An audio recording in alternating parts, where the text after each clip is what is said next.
Oke guys, assalamualaikum warahmatullahi wabarakatuh. Waalaikumsalam. Kembali lagi dengan kami Awe Horor.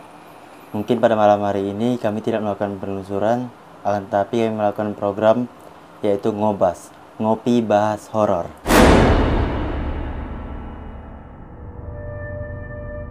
Buat kalian yang udah support, terus yang udah selalu nonton dan yang selalu menunggu, terima kasih. Sama yang seperti yang dibilang Rehan tadi, kita nggak penelusuran. Untuk tema malam ini kita ngobas, dan pembahasan itu yang udah Rehan rangkum, dan kita belum tahu apa yang dia rangkum untuk pembahasan kali ini. Ya di sini kita sama-sama belajar, dan setiap orang itu kulangi mempunyai tujuan yang sama, cuman cara atau mekaniknya aja yang berbeda. Seperti itu. Jadi misalnya pemahamannya seperti tidak sama, ya itu terserah. Kita juga tidak memaksakan. Cuman kita di sini hanya berbagi pengetahuan dan apa yang kita dapat. Ya. Terima kasih dan support terus. Ya. Rehan boleh dimulai. Apa yang mau ditanyakan dan apa yang mau dibahas untuk semuanya. Kan banyak tuh bang netizen, para penonton-penonton yang bertanya, "Bang, kodam itu apa sih bang?" Oh, tentang kodam. Iya. Habis itu Dan cara menyelaraskan kodam itu bagaimana bang? cara menyelaraskan. Habis itu kalau apakah ada lagi selain itu, maksudnya dari menyelaraskan, terus apa itu kodam, dan apakah cuman itu atau ada yang lain? Iya, cuman itu. Oke. Kalau dibilang kodam mempunyai makna yang luas, pemahaman dan arti-arti yang juga sangat dalam. Kalau misalnya kita membahas kodam itu hanya tentang makhluk gaib, itu juga kita tidak bisa ngambil kesimpulan dengan satu hal itu.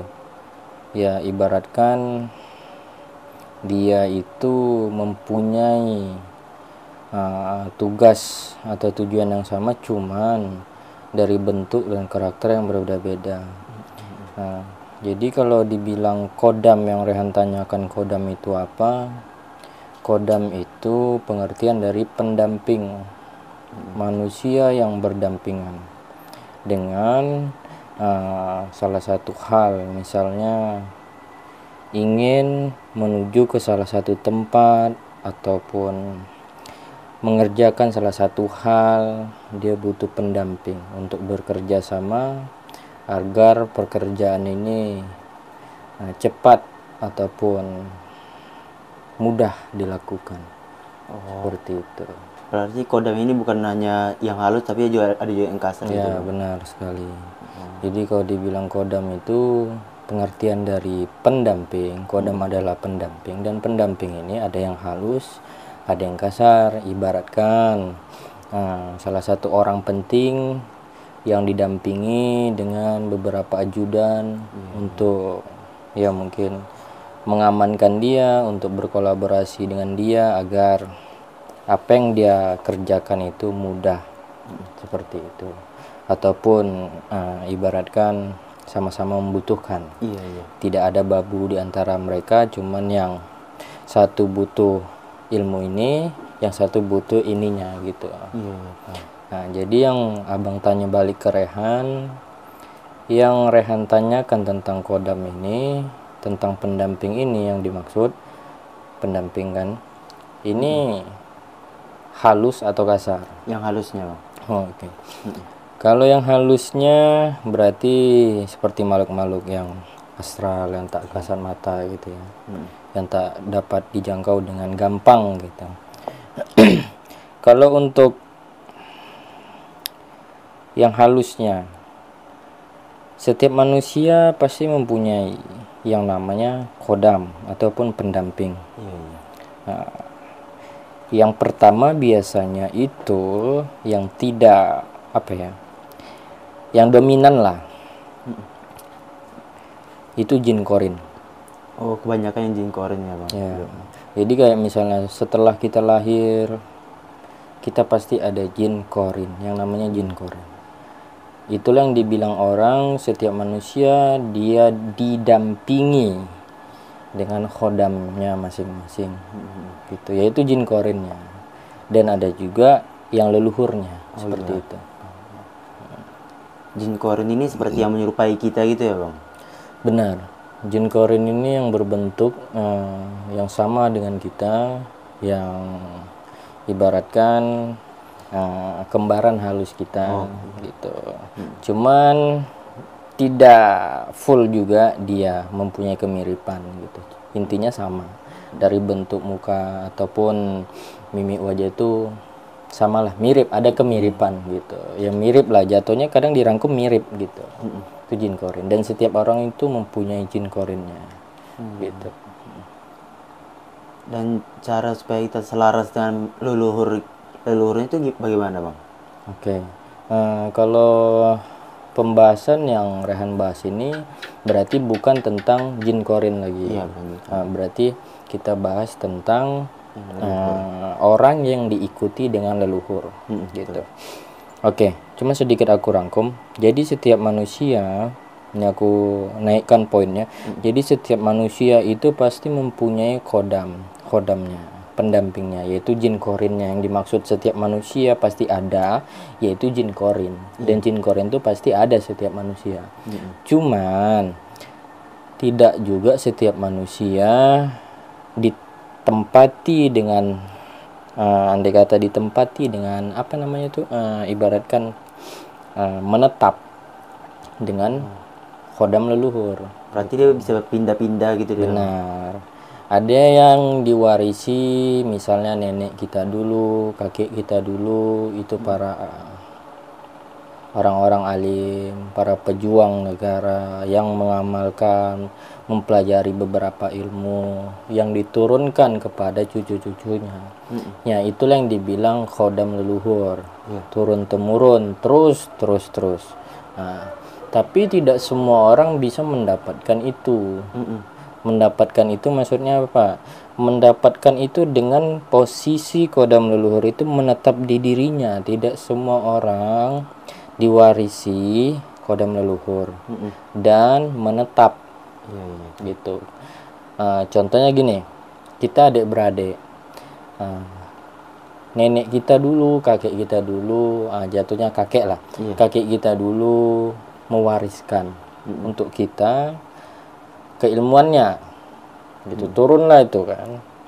Tapi dia mewariskan andai kata hanya mungkin ada percakapan halus antara dia dan itu khodam itu untuk menjaga cucunya. Oke. Sampai di situ mungkin cucunya ini mempunyai khodam leluhur tapi tidak menetap. Yang dicari orangnya menetap. Gitu. Contohnya mungkin kakek kita dulu misalnya mewariskan kepada anak keberapa dan yang mempunyai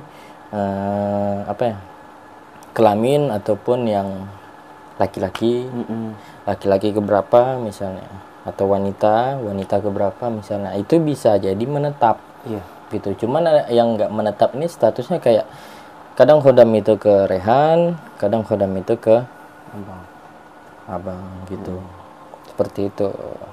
Dan kalau untuk kita bicara tentang khodam ini, ya intinya luas, sangat luas. Bukan aku juga mendukung untuk belajar dan mempelajari ini, cuman ya ini hanya sharing dan sedikit berbagi pemahaman tentang apa yang ku alami, gitu. Nah, tadi Rehan bertanya tentang apa?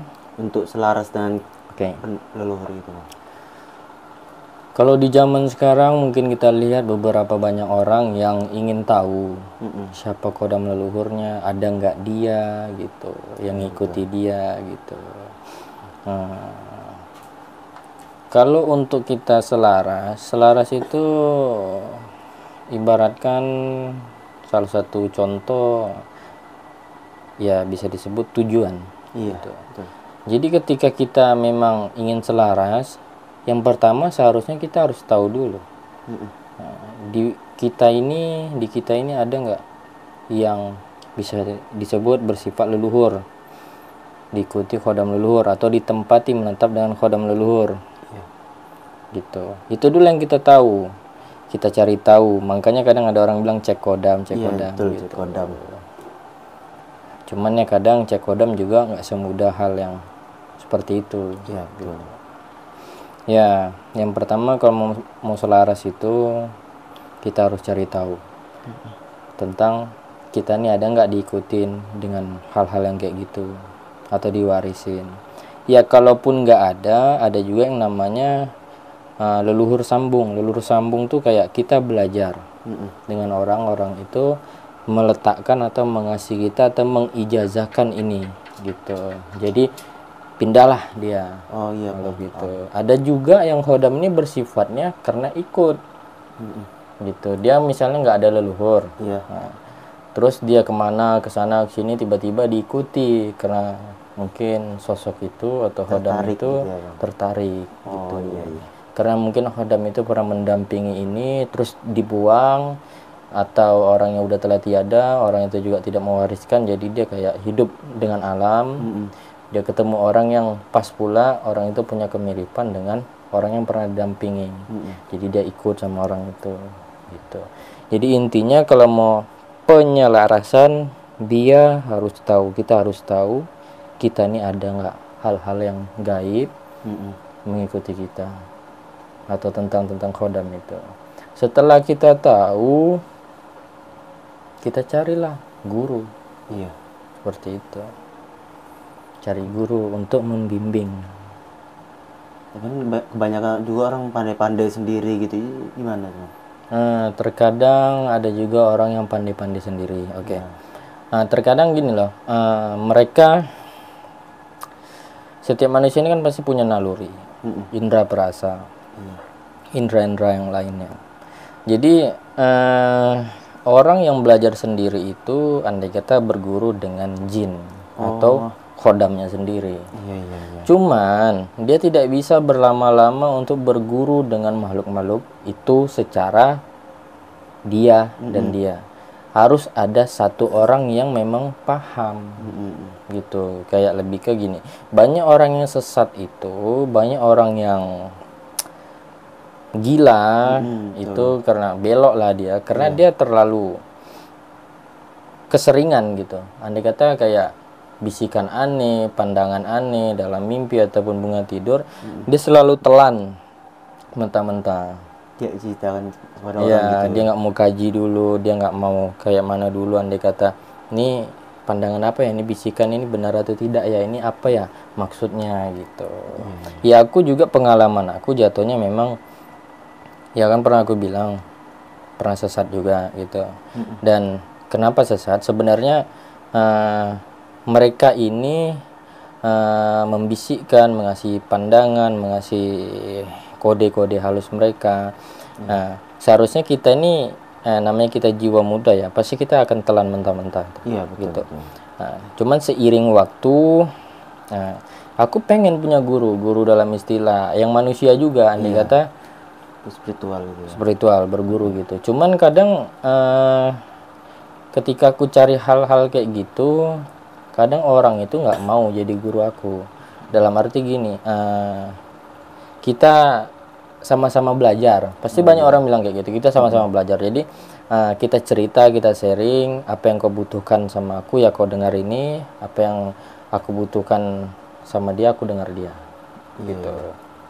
Jadi kayak saling membutuhkan. Maksudnya itulah kayak Rehan ini kan, misalnya Rehan salah satu orang yang udah lama bermain kayak gini. Iya. Nah, jadi aku pengen lah belajar untuk memecahkan bisikan-bisikan atau hal-hal yang aneh ini gitu. Karena semakin aku ikuti semakin aneh gitu. Jadi aku carilah guru ya, ketemulah Rehan. Tapi Rehan ini bilang jangan cari guru. Andai kata jangan cari guru, yaitu aku gurunya jangan gitu. Kita sama-sama belajar aja gitu.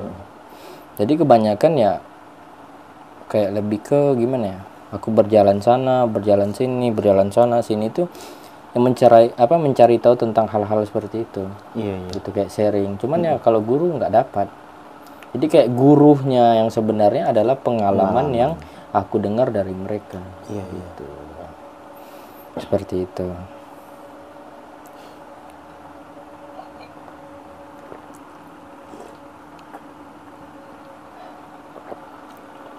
Ya kayak sekarang ya banyak memang orang yang berguru tanpa guru. Sebenarnya berguru tanpa guru itu maksudnya dia berguru dengan makhluk-makhluk halus gitu gitu.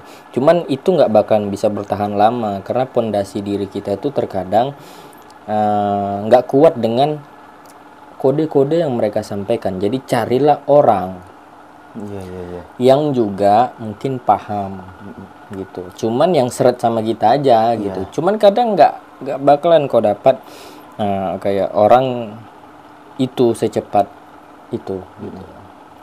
Jadi takutnya mereka tersesat gitu ya bang, nyembah setan. Jadi kalau memang nggak dapat ya sebenarnya sharing itulah kayak cerita sama orang yang paham itulah ilmunya gitu. Jadi kayak misalnya nggak dapat guru nih gitu. Kalau dapat guru ya alhamdulillah. Cuman kalau nggak dapat ya jangan kecil hati. Karena kadang orang itu juga kan penuh resiko mengajarinya. Iya, betul, betul. Jadi kalau nggak dapat ya udah nggak usah kecil hati. Jadi dengarin aja cerita-cerita yang dia sampaikan itu adalah guru bagi kita. Pengalaman itu adalah guru yang paling berharga bagi kita. Gitu. Cuman kalau ada guru yang mau mengajari ya alhamdulillah gitu. Seperti itu. Tapi kalau kelamaan ya contohnya kayak aku pernah belajar kayak gitu tanpa guru juga ya sesat ujung-ujungnya. Iya, betul gitu. bang, betul. Ya sebenarnya apa yang mereka cakapi atau kode-kode yang mereka sampaikan dari pihak-pihak yang halus ini sebenarnya itu mungkin benar. Cuman karena daya kekuatan kita untuk menerimanya itu secara pikiran, secara logika, secara batin juga kayak Belum mampu gitu. belum mampu, itu yang ngebuat kita tuh kayak gila gitu, stres gitu. Jadi kita carilah orang yang bisa untuk memecahkan kode ini. Pasti ada orang yang pernah berhasil. Iya, betul. Pasti dalam apa yang kita pelajari, pasti ada orang yang pernah berhasil. Jadi carilah orang itu. Gitu. Tapi kalau nggak ada, terkadang kita udah jumpa, cuman orang itu nggak mau menyatakan dia adalah guru. Gitu. Cuman kalau dia mau, ya alhamdulillah. Gitu. Kayak dia berguru sama kita berguru sama dia gitu juga ya bang. Ya, cuman kayak lebih banyak kayak nggak mau ada guru gitu. Kayak misalnya sama-sama membutuhkan kita. Iya. Gitu.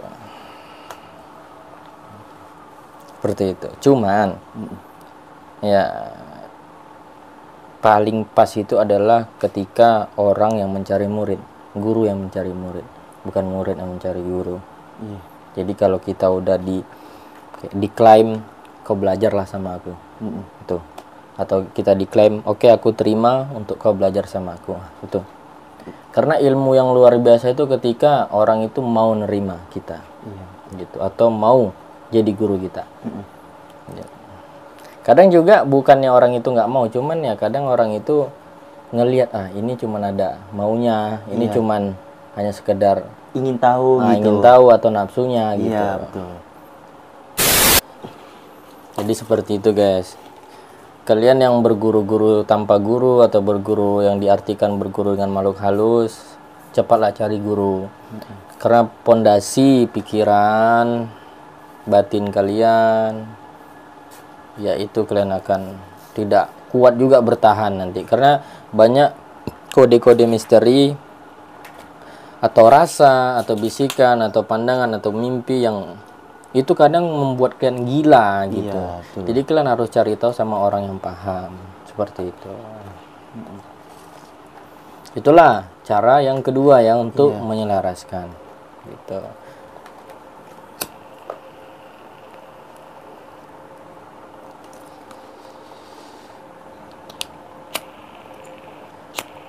Yang pertama harus cari tahu ada nggak kita ini yang ngikutin kita atau siapa dia yang ngikuti kita. Terus yang kedua carilah orang yang mau bimbing gitu, cari gurunya gitu. Kalau nggak ada gurunya carilah pengalaman orang gitu. Sharing jatuhnya. Iya, sharing Seperti betul. itu. Dan untuk yang ketiga sebenarnya lagi yang ketiga, belajar kayak gini ya, yang pertama jatuhnya kayak apa ya, kehampaan tuh sangat luar biasa jatuhnya, kayak lebih ke apa yang kita cari sebenarnya kalau kita belajar kayak gini. Kalau kita lihat orang ya kita nggak bisa samain kita kayak orang gitu. Betul. Harus menjadi diri sendiri Iya. begitu guys. Seperti itu. Jadi banyak orang yang belajar kayak gini juga, pengen cepat selaras jatuhnya, pengen cepat bisa gitu, cepat gimana gitu kan. Ya belajar gini nggak segampang itu. Iya, gitu. harus Nggak butuh segampang proses itu. gitu ya, Bang. Ya.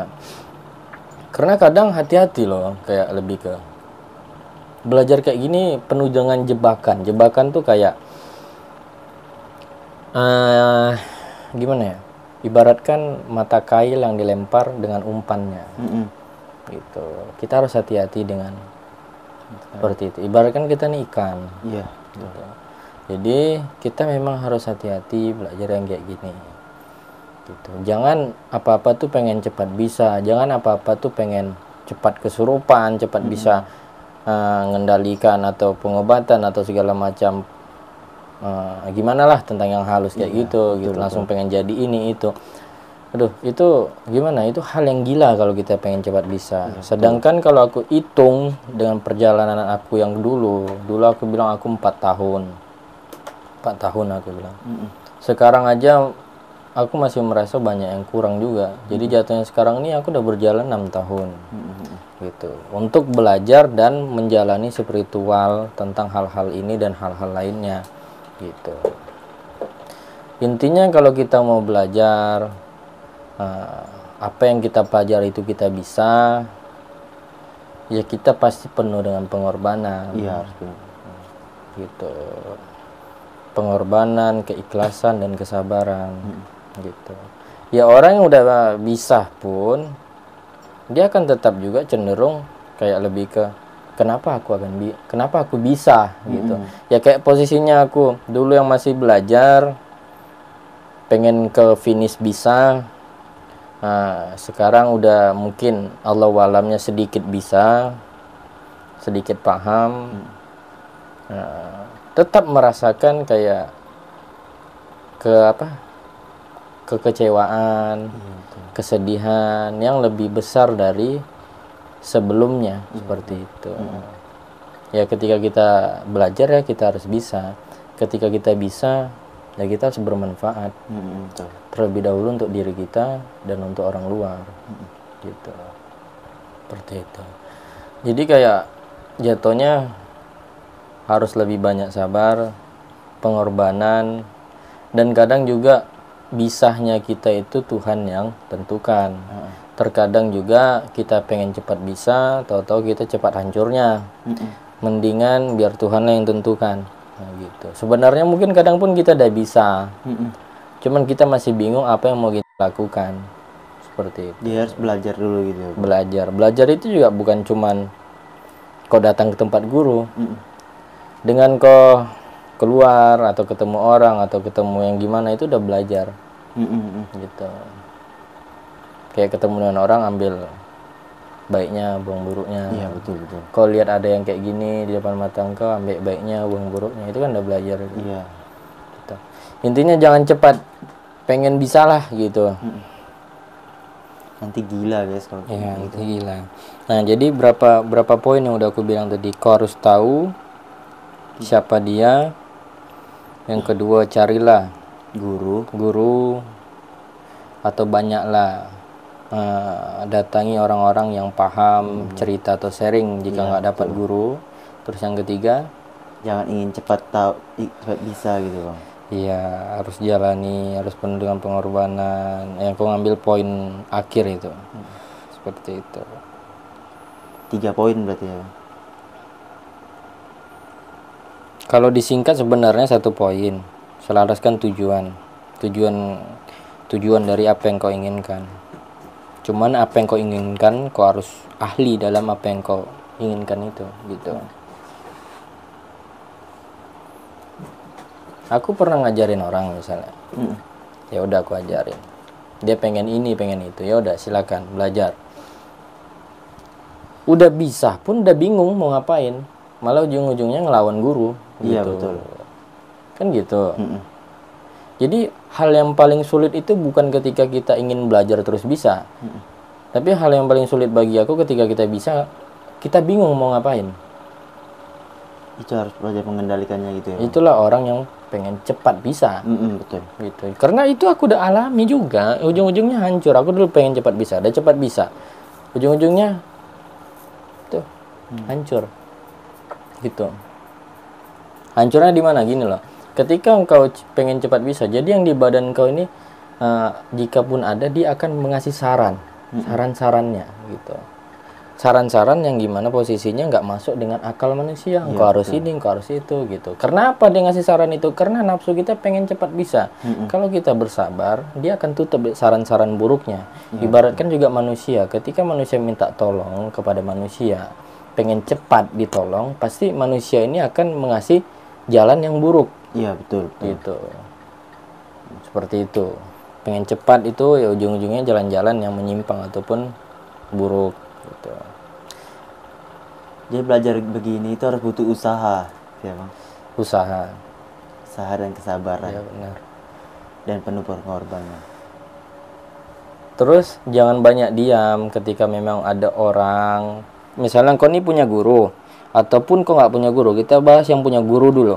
Ketika engkau memang udah belajar, ya kau banyak bertanya. Jangan menunggu guru itu yang bertanya ataupun mengasih arahan. Jadi karena engkau yang butuhkan gitu. Contohnya hari ini kau misalnya belajar dengan salah satu orang, kau yang harus bertanya, kau pengen apa sih gitu. Jangan nunggu, misalnya jangan munafik dalam apa yang kau inginkan gitu. Misalnya Rehan mau belajar tapi hanya untuk mikat cewek ataupun apa, ya ngomong sama gurumu gitu. Jangan andai kata gimana ya, menunggu guru ngasih arahan-arahan itu gitu. Memang jika kau pengen itu ya udah kau tanya gitu maksudnya. Karena banyak orang-orang yang kayak gitu yang kecewa dalam hal pembelajaran kayak gini. Kadang gimana ya, ada dua gitu. Karena dia nggak dapat apa yang dia inginkan. Yang kedua, dia dapat apa yang dia inginkan, tapi yang dia inginkan malah ngancurkan dia gitu. Gitu. Seperti itu. Jadi intinya bertanya, jangan nunggu guru gitu. Kau harus bertanya, kau harus frontal, kau pengen belajar ini, nanti guru itu yang nentukan gitu. Tapi kalau belajar sama orang yang andai kata dia nggak mau gurui kita belajar sama-sama, tanya sama dia, ada nggak hal-hal yang kayak gini? Kalau ada itu resikonya dulu tanya, manfaatnya apa gitu. Kalau kita ingin belajar kita banyak diam menunggu arahan guru, sulit lah gitu. Seperti itu. Karena takutnya juga apa yang kita sampaikan bukan yang dia inginkan atau bukan yang dia ingin pelajari gitu ya. Frontal aja lah, mau belajar misalnya udah ada guru ataupun bimbingan, ya apa yang mau dipelajari fokuskan gitu satu-satu gitu. Jadi banyak juga orang yang melihat kita belajar kayak gini itu banyak yang nggak percaya, dalam arti banyak yang benci lah gitu. Iya, karena juga sebenarnya kalau benci itu sebenarnya dia sayang, mungkin dia pernah mengalami atau belajar hal yang kayak gini, cuman dia nggak sampai tujuannya karena terlalu berat gitu. Seperti itu, makanya dia benci ngeliat kita. Bencinya pun mungkin kenapa kita bisa, kenapa dia gagal kayak gitu. Jadi tergantung orang. Jadi poinnya kalau aku ringkas, jangan terlalu nafsu dalam belajar. Pelan-pelan lah.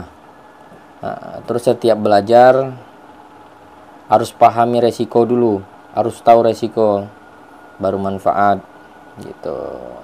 Terus harus tanggung jawab gitu. Ketika udah belajar sampai di finish bisa, ketika sudah bisa harus bertanggung jawab, bermanfaat untuk diri dulu baru untuk orang lain gitu. Dan sampai kapanpun orang yang belajar tidak akan pernah selesai. Iya, karena ilmu itu luas. Ilmu itu luas, dalam arti seperti itu. tidak pernah cukup gitu. Ketika udah matilah itu finishnya. Iya, gitu. betul. Itu sih poinnya. Udah paham? Udah paham. Jika nggak ketemu sama guru yang mau bimbing, mendekatlah sama orang-orang yang paham. Iya. Mendekat juga hati-hati, jangan main telan-telan aja. Andai kata semuanya dianggap benar, gitu. Ambil sebutuhnya, andai kata ambil baiknya, buang buruknya, gitu. Dan frontal lah ketika ingin belajar. Jika memang ada yang mau kita pelajari tentang A, ya udah belajarlah A. Jangan ikut pembelajaran B, gitu. Seperti itu. Jangan juga ketika udah belajar banyak diamnya. Ketika udah ada guru bertanyalah, gitu. Seperti itu.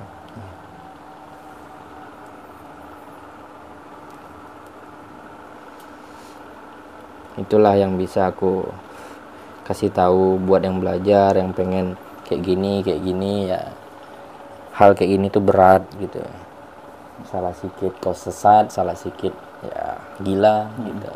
Sebenarnya semuanya sih dengan apa yang kau pelajari, bukan tentang hal-hal kayak gini aja sih. Banyak juga gitu. Itu Iya. ya mungkin itu aja. Iya, itu aja. Ya udah ya guys, ya mungkin pertanyaan ataupun jawaban yang bisa saya sampaikan dari pertanyaan Rehan mungkin sampai di situ. Tetaplah bersabar, tetaplah terus belajar. Sampai kapanpun kita tetap harus belajar tentang apa yang sedang kita inginkan gitu. Seperti itu. Dan jangan terlalu ingin cepat, instan gitu. Kok bisa juga instan, cuman ya proses dalam arti hasilnya akan hancur juga gitu. Karena kau akan bertemu dengan jalan yang lebih menyakitkan. Dan ujung-ujungnya kita akan kembali ke jalan awal lagi. Iya, betul. Gitu. Ketika udah bisa, yang menentukan baik dan jahatnya itu kepada orang yang bisa, kita sendiri. Jangan berpegang teguh dengan baik aja, jangan berpegang teguh dengan jahat aja. Karena ketika kita berpegang teguh dengan baik aja, kita akan berlebihan berbuat baik hingga ngebuat diri kita akan hancur. Gitu. Ketika kita juga berpegang teguh dengan jahat aja, kita akan berlebihan berbuat jahat dan kejahatan kita sendiri yang membuat kita hancur. Jadi apa yang kita udah bisa, kita tetap di tengah-tengah. Kita butuh buat baik, kita butuh juga buat jahat untuk melindungi. Iya, betul. Kita gitu. Seperti itu. Ingat proses ketika sampai di bisa itu sangat mahal, sangat capek.